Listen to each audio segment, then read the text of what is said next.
అందరికీ నమస్కారం అండి. సంసారం అన్న తర్వాత ఉన్నా లేకపోయినా మందే బాధ్యత. లేదు అనుకోండి, లేదు అని బోరుమని బాధపడే పరిస్థితి కానీ అటువంటివి తెచ్చుకోకూడదు. గుమ్ముగా ఉండాలి, అలాగా సైలెంట్గా.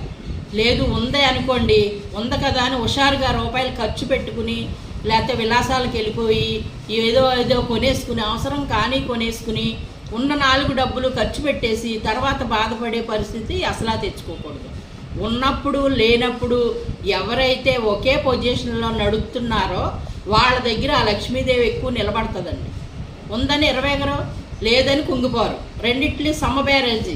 అంటే లేనప్పుడు సర్దుకుని పోయే అలవాటు ఉండాలి, ఉన్నప్పుడు దాచుకునే అలవాటు ఉండాలి. ఈ 2 సమంగా ఎవరైతే ఫాలో అవుతారో వాళ్ళ దగ్గర ఎప్పుడు స్థిరంగా లక్ష్మీదేవి ఉంటుందండి. ఎందుకంటే డబ్బు నీళ్ళలాగా ఖర్చు పెడతారు కొంతమంది. అలాగే కొంతమంది ఏం చేస్తారు, పొదుపుగా చేసుకుని